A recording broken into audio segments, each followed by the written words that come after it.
दोस्तों आज BTech engineering के लिए कॉलेज का रिव्यू करने जा रहे हैं। ये है कोई और नहीं बल्कि YMCA फरीदाबाद का college. J C Bose university of science and technology YMCA Faridabad के नाम से जाने वाला नॉर्थ इंडिया में one of the best engineering institute.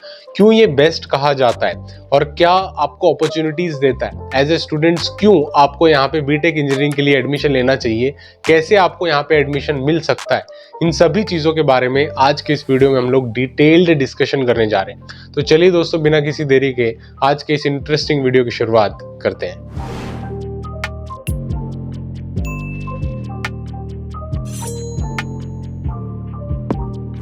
दोस्तों ये J C Bose university of science and technology YMCA Faridabad Haryana की ऑफिशियल वेबसाइट है और ये कोई नया कॉलेज नहीं है मेरी ऑडियंस के लिए, क्योंकि मैं जानता हूँ कि मैं अक्सर वीडियोस इसके बारे में बहुत ज़्यादा पहले ही बना चुका हूँ। इनकी काउंसलिंग को भी मैंने बहुत अच्छे तरीके से कवर किया था। फिजिकल काउंसलिंग जब हुई थी तभी भी आपको बहुत सारी इंपॉर्टेंट इन्फॉर्मेशन दी थी, जिससे क्या है आपको लास्ट मोमेंट पर भी जो अपॉर्चुनिटी मिलती हो वो डेफिनेटली मिल सके। तो दोस्तों इस वीडियो में फिर से एक डिटेल डिस्कशन करने जा रहा हूँ और लेटेस्ट 2025 के पॉइंट ऑफ व्यू से कैसे आपको यहाँ पे एडमिशन मिल सकता है वो बताने जा रहा हूँ। सबसे पहले तो बता दूं दोस्तों, अगर हरियाणा की बात करें और नॉर्थ इंडिया की बात करें तो इसे one of the best government institute कहा जाता है। क्यों? क्योंकि इसके अलावा कोई और अगर अल्टरनेटिव बचता है तो वो होता है NIT कुरुक्षेत्र, और वहाँ पे बहुत ज़्यादा हाई रैंक वालों को ही एडमिशन मिलता है और जिसे वहाँ पे नहीं मिलता वो YMCA फरीदाबाद जनरली ले लेता है, क्योंकि फरीदाबाद का एटमॉस्फेयर अच्छा है, काफ़ी अपॉर्चुनिटीज़ बहुत ज़्यादा मिलती हैं यहाँ पे और प्लेसमेंट्स बहुत अच्छी हैं and on top of that fees कम है, जिस वजह से काफ़ी सारे स्टूडेंट्स यहाँ पे एडमिशन लेना प्रीफर करते हैं। ठीक है, so this could be one of the options in your wish list as well. तो यहाँ पे दोस्तों मैं आपको थोड़ी बहुत बेसिक इन्फॉर्मेशन पहले बताने देना चाहता हूँ इनकी लीगेसी के बारे में, जो इनकी ऑफिशियल वेबसाइट पे है। सारी इन्फॉर्मेशन जो दूंगा वो ऑफिशियल वेबसाइट से ही आएगी, तो बी एश्योर्ड ऑफ दैट। यहाँ पे दोस्तों J C Bose university of science and technology, जिसे YMCA फरीदाबाद के नाम से भी जाना जाता है, जिसका पहले नाम था YMCA university of science and technology. ठीक है, इसलिए बार बार YMCA के नाम से इसे जाना जाता है। ठीक है, यहाँ पे दोस्तों और भी इसके बारे में कुछ इंपॉर्टेंट इन्फॉर्मेशन दी हुई है। Before the university came into existence it has humble beginning in 1969 as YMCA Institute of Engineering and with an intake of 120 students। ठीक है, तो 2009 से पहले दोस्तों जब इसका नामकरण हो गया था, नाम बदल दिया गया था, उसके पहले 1969 से ही बेसिकली इसका एस्टेब्लिशमेंट हो चुका है। तो आप देख सकते हो quite a bit of experience it is having. और स्टार्टिंग में इसका इंटेक हुआ था 120 स्टूडेंट से। अब तो काफ़ी सारे स्टूडेंट्स का यहाँ पे इंटेक अलग अलग इंजीनियरिंग प्रोग्राम्स में and state of the art engineering discipline आपको यहाँ पे मिलती हैं, वो सारी अपॉर्चुनिटी मिलती है। ठीक है, पहले फॉर्मेटिव ईयर्स की बात करें दोस्तों तो ये 20 एकड़ के लैंड से ही इसकी शुरुआत हुई थी। ठीक है, जहां पे क्या था कि स्टेट गवर्नमेंट ने construction of teaching block, hostel वगैरह की शुरुआत की थी और कुछ बेसिक सी डिटेल यहाँ पे दी हुई है। 100% ग्रांट भी दिया गया था बीच में और वो सारी बातें यहाँ पे दी हुई हैं। खैर ये सारी चीज़ें इतनी ज़्यादा इंपॉर्टेंट नहीं है। आपके लिए एक ही चीज़ इंपॉर्टेंट हो सकती है, वो है नेक एक्रेडिटेशन। यहाँ पे A+ ग्रेड यहाँ पे इसे मिला हुआ है यूनिवर्सिटी को। और जो और इम्पॉर्टेंट चीज़ है वो ये है कि अभी आपके लिए अगर आप कोर्सेज की बात करें तो ये अलग अलग इंजीनियरिंग कोर्सेज को ऑफर करते हैं विद अलग अलग लेवल ऑफ द इनटेक। जैसे कि यहाँ पे बीटेक कंप्यूटर इंजीनियरिंग की बात करें दोस्तों तो UG अंडर ग्रेजुएट लेवल पे 120 स्टूडेंट को एडमिशन दिया जाता है हर साल। ठीक है, apart from that computer engineering अगर कोई हिंदी मीडियम में करता है तो उसके लिए 30 सीट्स रहती है। Computer engineering data science specialization में भी 60 सीट्स यहाँ पे है और इंफॉर्मेशन टेक्नोलॉजी में कितनी यहाँ पे 60 सीट्स इंफॉर्मेशन टेक्नोलॉजी में है। इलेक्ट्रिकल इंजीनियरिंग में भी 60 सीट्स हैं। फिर मैकेनिकल इंजीनियरिंग में 120 सीट्स है। मैकेनिकल इंजीनियरिंग हिंदी में करना चाहता है कोई तो उसके लिए 30 सीट्स यहाँ पे रिजर्व्ड है। और रोबोटिक्स और AI जैसे मैंने बताया यहाँ पे एडवांस फील्ड्स भी हैं, जैसे कि ये AI और डाटा साइंस की फील्ड्स है। रोबोटिक्स एंड AI में बेसिकली 30 सीट्स यहाँ पे है। सिविल इंजीनियरिंग में 60, then electronics and computer engineering में 60 सीट्स का इंटेक है। Then electronics engineering specialization IoT, ये बहुत अच्छी ब्रांच है, यहाँ पे भी 60 सीट्स है। Electronics and communication engineering EC के नाम से भी इसे जाना जाता है, यहाँ पे भी 60 सीट्स है। एनवायरमेंट इंजीनियरिंग में 30 सीट्स है और बाकी जो है BSc ऑनर्स वगैरह की यहाँ पे डिटेल्स दी हुई है। ठीक है, MTech और दूसरी चीज़ों की डिटेल दी हुई है। इन टोटल आप देख सकते हो यहाँ पे ग्रैंड टोटल 2476 स्टूडेंट्स को, यानी 2500 के स्टूडेंट्स को बेसिकली लोग इंटेक लेते हैं, जिनका सफर बेसिकली 120 से शुरू हुआ था, वो आज 2500 स्टूडेंट का इंटेक दे रहे हैं एनुअल बेसिस पे। तो देख सकते हो आप कितनी अच्छी इनकी जर्नी रही है। खैर आपके लिए जो इंपॉर्टेंट चीज़ है दोस्तों वो ये, अगर बीटेक करना चाहते हो तो ये कुछ इंजीनियरिंग प्रोग्राम्स हैं जो ये लोग ऑफर करते हैं। इनमें से depending upon your choice you can basically take any of that. ठीक है, तो इंजीनियरिंग कोर्सेज के बारे में पता चल गया। अब जो है कि आपको यहाँ पे एडमिशन कैसे मिल सकता है। यहाँ पे एडमिशन लेने के लिए दोस्तों जेईई मेंस का स्कोर ही कंसिडर होता है। जो नेशनल लेवल पे जेईई मेंस का आपका टेस्ट लिया जाता है, सेशन 1 सेशन 2, उन दोनों सेशन के बाद बेसिकली इसकी काउंसलिंग होती है। और काउंसलिंग कौन करता है? काउंसलिंग की जाती है by Haryana state of technical education society, that is HSTS, जो आपके हरियाणा की जितनी भी गवर्नमेंट यूनिवर्सिटीज हैं और अलग अलग यूनिवर्सिटीज हैं हरियाणा की, वहां पे एडमिशन देने का काम करता है बीटेक के स्टूडेंट्स को। तो वहां पे उनकी अलग ऑनलाइन काउंसलिंग चलती है। फर्स्ट राउंड सेकंड राउंड उनके ऑनलाइन काउंसलिंग का होता है।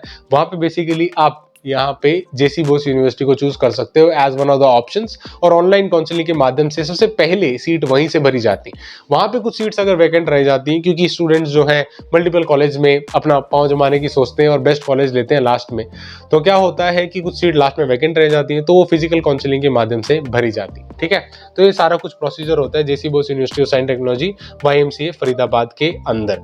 अभी बात करते हैं दोस्तों ट्रेनिंग एंड प्लेसमेंट डाटा का। ठीक है, NIRF रैंकिंग बात करें तो 150 से लेके 200 के बीच में इनकी रैंकिंग होती है। बाकी कुछ ज्यादा ट्रेनिंग एंड प्लेसमेंट का डाटा यहाँ पे नहीं दिया हुआ है, मैं आगे चल के आपको बताता हूँ इनके ट्रेनिंग एंड प्लेसमेंट डिटेल्स के बारे में। अभी के लिए समझो दोस्तों, यहाँ पे जो एडमिशन है, एडमिशन की कुछ डिटेल्स यहाँ पे दी हुई है, क्योंकि जो आपके लिए एक और इम्पॉर्टेंट चीज होगी जो आप अभी जानने में इंटरेस्टेड होंगे कि फीस कितनी लगेगी, because fees also plays a very very important role. Fees देके भी काफी सारे स्टूडेंट्स यहाँ पे एडमिशन लेना पसंद करते हैं। Tuition fees, development fees, exam fees और जो है अदर चार्जेस, फिर जॉब रेडीनेस प्रोग्राम फीस के फॉर्मेट में अलग अलग फीस यहाँ पे ली जाती है। इन टोटल अगर आप बात करें पहले सेमेस्टर के लिए दोस्तों, तो 61,000 की यहाँ पे फीस है। ठीक है, दूसरे सेमेस्टर में 48,000 की फीस है। इन टोटल 1,10,000 के आसपास आपकी पहले साल की यहाँ पे फीस होने वाली। रीजनेबल ही है, फीस बहुत ज्यादा नहीं है, ठीक ठाक फीस है। ठीक है, तो फीस ऐसा मत समझना बहुत ज्यादा फीस है, बहुत ठीक ठाक फीस है, ज्यादा फीस नहीं है। और जितनी भी आपकी स्पेशलाइजेशन है सभी के लिए यहाँ पे जो ये मेंशन है लेफ्ट साइड में, इनके लिए जो फीस है जो मैंने आपको मेंशन किया। अपार्ट फ्रॉम दिस और दूसरी ब्रांचेज है, जैसे कि ये ब्रांच है, यहाँ पे फीस में थोड़ा बहुत डिफरेंस है, 1,000 के आसपास का थोड़ा बहुत डिफरेंस आता है, तो उसकी डिटेल्स भी यहाँ पे दी हुई है। हिंदी मीडियम के जो कोर्सेज है वहां पे फीस थोड़ी सी कम है दोस्तों, 6-7 हजार का फर्क वहां पे पड़ जाता है और उसकी फीस यहाँ पे है। ठीक है, तो ये सारी फीस की डिटेल्स दी हुई है, इनके ऑफिशियल पोर्टल से बेसिकली ये सारी इंफॉर्मेशन आती है। हॉस्टल चार्जेस की बात करें दोस्तों, ये भी एक इंपॉर्टेंट आपके लिए एक्सपेंस हो सकता है। जैसे बॉस में अगर आपको हॉस्टल लेना है तो आपको सबसे पहले हॉस्टल चार्जेस देने पड़ेंगे 19,300 के, जो नॉन रिफंडेबल होगा एक्सेप्ट सिक्योरिटी कंपोनेंट जो उसमें होता है। ठीक है, यहाँ पे हॉस्टल रेंट की बात करें तो 12,000 पर मंथ का हॉस्टल का रेंट है। इलेक्ट्रिसिटी चार्जेस भी दिए हुए हैं, फिर वाटर चार्जेस हैं, फिर अरेंजमेंट फीस है और हॉस्टल सिक्योरिटी जो है जो बाद में रिफंड हो जाती है। इस टाइप से इन टोटल 19,300 की यहाँ पे आपसे फीस चार्ज की जाती है एज ए हॉस्टल फीस। ठीक है, अपार्ट फ्रॉम दिस जो है ऑड सेमेस्टर चार्जेस भी यहाँ पे दिए हुए हैं, कुछ मेस के बिल्स हैं और आइडेंटिटी कार्ड चार्जेस हैं, दूसरे चार्जेस हैं, वो 6,500 के आसपास आपके चार्जेस यहाँ पे लगते हैं। इवन सेमेस्टर के भी कुछ चार्जेस दोस्तों, labour charges, newspaper, students room में जिन्होंने लिया हुआ है न्यूज़पेपर चार्जेस वगैरह मिलते हैं वहाँ पे, पता नहीं क्या क्या चार्जेस लगाए हुए हैं। ग्रैंड टोटल आप देख सकते हैं दोनों मिला के 9,700 के आसपास ये बनते हैं। अब स्कॉलरशिप और अवार्ड्स भी लोग तो बहुत लोग प्रीफर करते हैं देखना कि क्या स्कॉलरशिप मिल सकती है, क्या अवार्ड मिल सकती है। फीस तो हालांकि रीजनेबल है, फिर भी आपको अलग अलग स्कॉलरशिप यहाँ पे मिलती है, जैसे कि SC BC post matric scholarship आपको यहाँ पे मिलती है। ठीक है, उसके ऊपर तो ऑलरेडी मैंने एक डिटेल डिस्कशन वैसे किया हुआ है कि क्या होती है SC BC scholarship. Apart from this merit come mean scholarship भी दी जाती है। ठीक है, उसके बाद फीस असिस्टेंट टू EWS यानी इकोनॉमिकल वीकर या नीडी स्टूडेंट्स को बेसिकली ऑन डिमांड ये दिया जाता है। फिर विश्व प्रकाश मिशन के तहत भी स्कॉलरशिप देने का काम करते हैं, मेरिट कम मीन स्कॉलरशिप। और ये सारी स्कॉलरशिप के फॉर्मेट है, ये 4 बेसिकली अलग अलग स्कॉलरशिप और अवार्ड देने का काम J C Bose university of science and technology में किया जाता है। तो दोस्तों काफी सारे स्टूडेंट मुझसे ये पूछ रहे थे कि सीट किस हिसाब से डिस्ट्रीब्यूटेड होती है, तो सीट किस हिसाब से डिस्ट्रीब्यूटेड और रिजर्व्ड होती है वो भी आपको बता देता हूँ। यहाँ पे ROHC की कैटेगरी होती है जिसे रेस्ट ऑफ हरियाणा कैटेगरी बोला जाता है, जहां पे 15% की सैंक्शन इनटेक ऑलरेडी रिजर्व्ड होती है। ठीक है, अपार्ट फ्रॉम दैट हरियाणा के अलावा बोला जाता है, मतलब हरियाणा के जो नहीं है उनके लिए 15% की सीट होती है। बाकी स्टेट कोटा यहाँ पे 85% है, यानी 85% सीट आपके हरियाणा के कैंडिडेट्स को मिलती है। ठीक है, इसका मतलब ये नहीं कि बड़ी आसानी से मिल जाएगा, क्योंकि हरियाणा के कैंडिडेट भी सारे YMCA में जाना चाहते हैं और वहां पे सीट मिलना थोड़ा सा मुश्किल होता है। इसमें भी दोस्तों जो हरियाणा की ओपन जनरल कैटेगरी है उसमें 50% कोटा वाली सीट्स है, और जो रिजर्व्ड कैटेगरी है उसमें 50% फिर से यहाँ पे रिजर्वेशन लगाया गया है। ठीक है, रिजर्व्ड कैटेगरी की अगर स्पेसिफिकली बात करें तो SC और डिप्राइव्ड SC कैटेगरी कैटेगरी से 20% स्टेट कोटा रिजर्व यहाँ पे किया गया है, जिसमें से 50% जो 20% का है उसका आधा एससी के लिए है और आधा डिप्राइव्ड एससी के लिए है, जो अभी इनिशियली में कोर्ट्स की रूलिंग के बाद इस कोटा को जनरली बनाया गया है। अपार्ट फ्रॉम दिस बीसीए का भी कोटा होता है। बीसीए के लिए दोस्तों 16% स्टेट कोटा में से रिजर्व्ड है, जो 85% कोटा है, और बीसीबी के लिए 11% रिजर्व्ड है। ठीक है, फिजिकली हैंडीकैप के लिए 3% यहाँ पे स्टेट कोटा में से सीट्स रिजर्व्ड है। ठीक है, this was the complete reservation. और भी दोस्तों अलग अलग इन्होंने अपने मिशंस विजन्स के बारे में बताया हुआ है, कंप्लीट डिटेल दी है ब्राउचर में। कंप्लीट ब्राउचर से मैं आपके सामने इन्फॉर्मेशन लेके आया था जो इंपॉर्टेंट थी रिगार्डिंग फीस, जो हॉस्टल चार्जेस है, मेस चार्जेस है, उन सभी के बारे में मैंने आपको इस वीडियो में बताने की कोशिश की है। एंड अपार्ट फ्रॉम दैट कितने इनटेक लेते हैं, कितनी सीट्स रिजर्व्ड होती हैं, ये सब बहुत सारे स्टूडेंट्स को ये इन्फॉर्मेशन नहीं थी, तो वो इन्फॉर्मेशन भी इस वीडियो के माध्यम से मैं आपको देने का काम कर रहा हूँ। ठीक है, इसके अलावा दोस्तों जो एक और इंपॉर्टेंट चीज आपके लिए हो सकती है वो है प्लेसमेंट, कि प्लेसमेंट कितना लगता है, क्यों बहुत सारे स्टूडेंट्स यहाँ पे जाना प्रीफर करते हैं, ऐसा क्या है इस कॉलेज में। तो क्या है दोस्तों, प्लेसमेंट है इस कॉलेज में, इसीलिए बहुत सारे स्टूडेंट्स यहाँ पे आना प्रीफर करते हैं। यहाँ पे आप देख सकते हो दोस्तों, सीएससी की बात करें, अगर सीएससी डाटा साइंस की बात करें तो 2024 का ये लेटेस्ट डाटा है। Average package 9 lakh per annum का है, और डाटा साइंस के लिए ये थोड़ा सा ज्यादा है 9 से। और हाईएस्ट पैकेज की बात करें तो 47 लाख पर एनम का हाईएस्ट पैकेज यहाँ पे रिपोर्ट किया गया था 2024 के लिए। ठीक है, एंड अपार्ट फ्रॉम दैट अगर आप प्लेसमेंट रिकॉर्ड्स देखें तो वो 90% से 95% से भी ज्यादा है, 96% है बेसिकली कंप्यूटर साइंस की, और 97 है आईटी के लिए, इसी के लिए भी 94% है। तो अलग अलग कैटेगरीज में आप देख सकते हो कितना अच्छा प्लेसमेंट रिकॉर्ड इनका है। ठीक है, तो ये काफी अच्छा प्लेसमेंट रिकॉर्ड है इनका, और फीस बहुत कम है, जिस वजह से हरियाणा में ये इकलौता ऐसा कॉलेज बन जाता है जो स्टूडेंट की पहली पसंद होती है, जिस वजह से काफी सारे स्टूडेंट जो है चाह रहे थे इसके बारे में रिव्यू करना। तो मैंने इस वीडियो में डिटेल में आपको बताया 2025 के एडमिशन के पॉइंट ऑफ व्यू से कि ये कॉलेज कितना इंपॉर्टेंट हो सकता है। ठीक है, so this was the complete detail and complete review about YMCA for the admissions of B Tech engineering in the year 2025।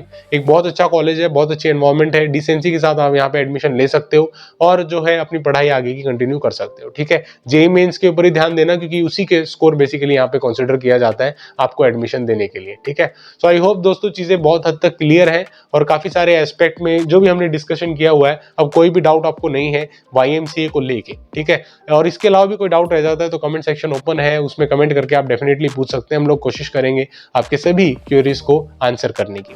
And दोस्तों अगर आप HSTS के बारे में जानना चाहते हो, Haryana state technical education society कैसे वो सीट एलोकेट करती है, कैसे आपको YMCA में सीट मिलती है फाइनली, उसके ऊपर हमने ऑलरेडी एक डेडिकेटेड डिस्कशन किया हुआ है, जिसको देखने के लिए डायरेक्टली यहाँ पे क्लिक करके देख सकते हो। वीडियो देखने के लिए बहुत बहुत शुक्रिया दोस्तों, thank you so much for watching. जय हिंद, वंदे मातरम।